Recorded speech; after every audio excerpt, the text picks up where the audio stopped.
Hi and welcome to today's video, which is how to make a wanted list in Bricklink. There are many reasons why you might want to make a wanted list. The pure real purpose is for ease of shopping. So let's get straight into it. You can very quickly create a wanted list from just looking at a piece that you might want. You need to check your part, the color you might like. Let's go. Oh, let's go for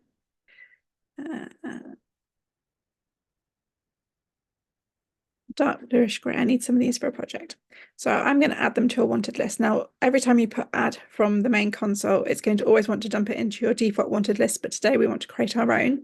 So we're going to create a new wanted list. We're going to give it a name. And we're going to create that there. Make sure it's highlighted in yellow. And let's add some stock. I want 10 of those. Any condition into my wanted list. And that was a very quick and simple way of creating a wanted list. You can then go and look at all your part numbers that you want to. Again, it's a very lengthy process. If, for instance, you are going to be looking at a set that you might want to put together. So I know I have never had this set. So I am going to go look at it. And you can see here, it says you can add it to your wanted list. Or you can part it out. Now, if I wanted to buy the set in its entirety, I can just put it add to my wanted list, and I can go and do exactly what I did before in the previous step. I can create a wanted list or add it to my default, and that will pick up the set. Now, I know that I've got a lot of these parts in my store, so I want to actually look at the parts behind it, not just the set itself. So what you're going to do is you're going to hit this little part out, and here you get this lovely display. You're looking at the set. So this is my set here. It tells you how many pieces are in the set, including or excluding your extra parts, the minifigs. And I want the instructions as well, because I'd like to give this to my daughter as a gift. So I'm going to put create new wanted list, and I'm going to actually use the set number. I'm not too worried about condition because she's going to play with it, and I'm going to put submit for edit. Now this will pull everything that's been put into the inventory for that item. It will pull through. And as you can see, what it won't pull through is the stickered items. Obviously, there you can see you've got an egg. That's a printed tile, so it will be included.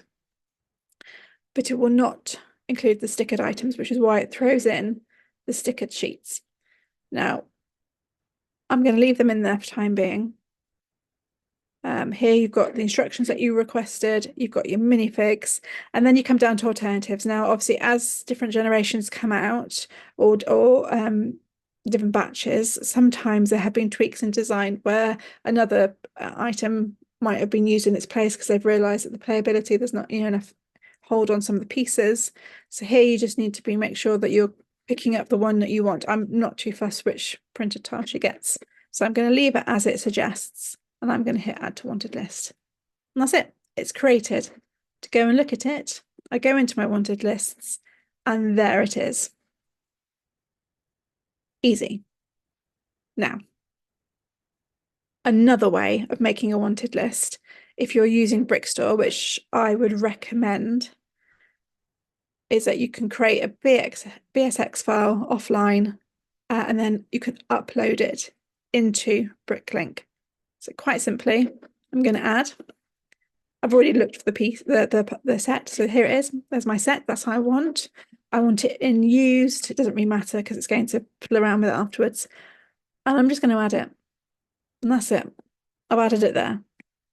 Now, if I obviously upload that as a wanted list, it's going to upload the set, not the pieces.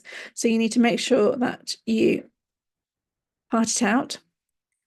Now I want the instructions again. I want whole minifigs, and I don't want the extra parts. Now for here, I've put use condition. I think that one will pull through. So there is my file. And then from here, I can simply go File Export, export my Bricklink wanted list to my clipboard. Yes, I'm not worried about that because I haven't put any pricing in it. Here, again, I'm going to leave it blank for a second because what it will do is it will allow me here on the Bricklink screen to actually put it into a new Bricklink wanted list. So I can drop down. Obviously, there's one I have just created manually through Bricklink, but here I'm going to create a new one again.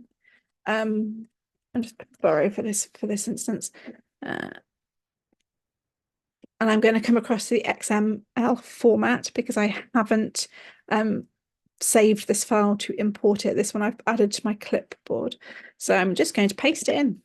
Simple as that. And I'm going to proceed to verify items.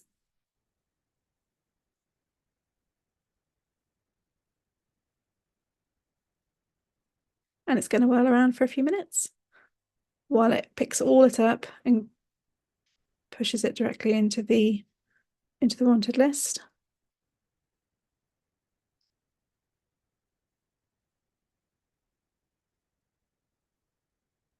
Here we are.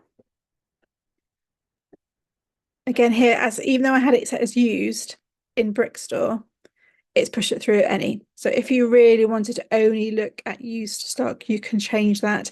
You can mass change that too. You don't have to do one at a time. And I'm going to scroll to the end and I'm going to put add to wanted list. I can then use my wanted list tab.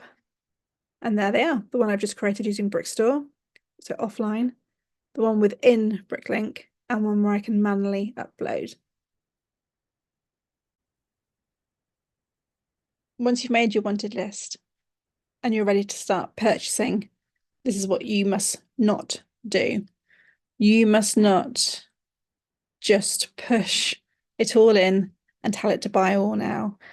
I always used to do that as a very naive early buyer many years ago. And I probably wasted quite a lot of money not understanding the algorithms behind the Bricklink wanted lists. As you will see, and I've also sort of touched on it slightly in one of our other videos on our Britannic buy. Sometimes you need to just move a few of your sellers out temporarily so that you can see whether or not you can actually pull in a better price. So for instance, I have just sent this one through. What you can see is it's showing it's 100% assigned and a bit more. If I come down to the wanted items here, you can actually see I'm actually missing a sticker sheet. So what I'm going to do, I'm going to go back in and I'm going to remove the sticker sheet and I'm just going to have the blank elements just to see if actually for what I'm using it for, I really don't need the tiled objects. So just to delete quickly, select the ones you don't want anymore and you just hit the delete icon and it moves them out. Right, so I'm going to try again. I'm going to buy all. So back in the day, I would just literally touch auto select. I wouldn't look at the sellers. They didn't really mean much to me. I didn't have preferences. I literally would just buy them. Now you can see it's £161, and in today's money, it's quite expensive. As a buyer, you obviously always want to try and get them the pieces at the best possible price, especially if you're selling on. You need to make sure that you've got a profit margin there. So what you can do is temporarily we're going to move this seller out, and it is only temporarily. I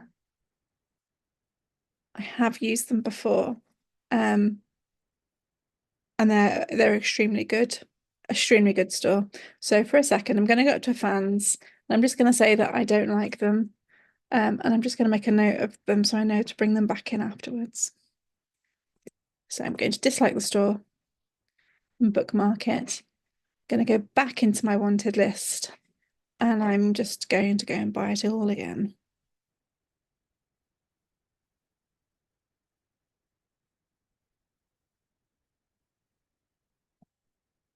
It's being a bit slow.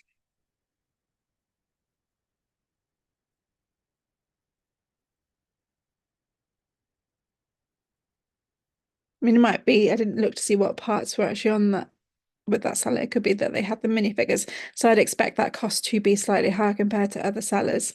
But again, right now, I'm more interested in the pieces than I am the minifigures. Um, as this is going to be for a private collection.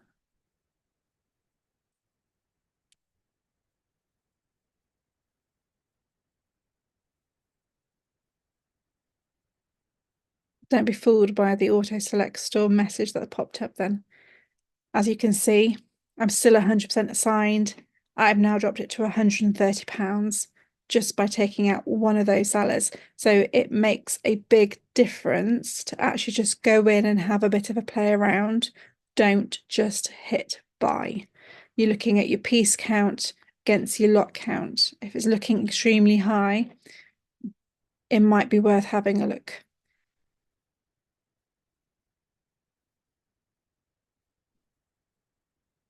Here you can see that I've got two minifigs on there and then new, which is probably why it's so high.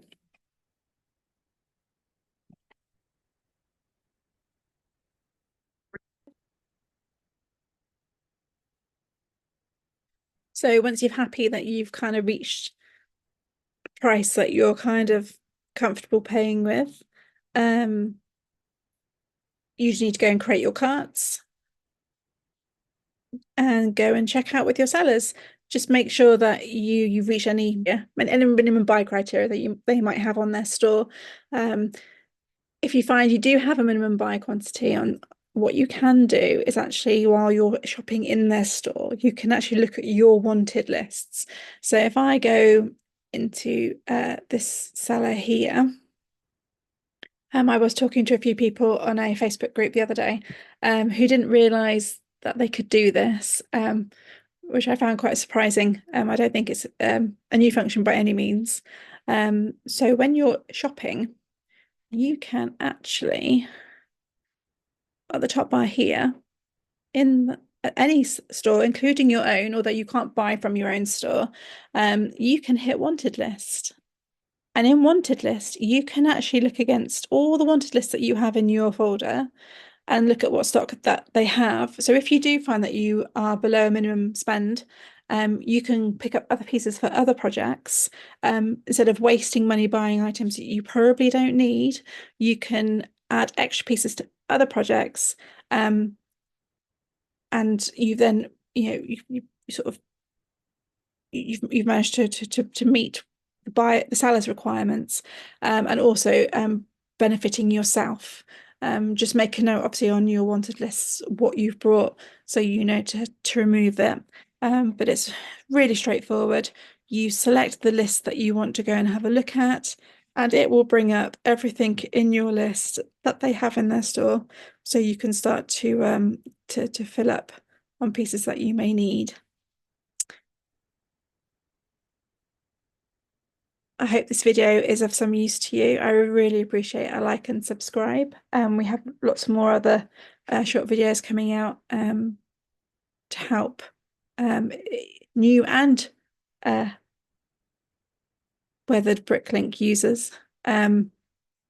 We always learn something new every day. I recently learned that where there always used to be 1,000 lot limit for uploading, there's now been removed, and you can apparently upload as many lots in one go as you want, which is fantastic. I'm also going to be looking at Brickhouse. We do have a Brickhouse store too. I'm not so comfortable working as a buyer in Brickhouse. I don't really understand Brickhouse. So we're going to be deep diving into that and seeing what we can uncover and how we can make the system work better for us as a buyer, not just as a seller. So yeah, see you next time.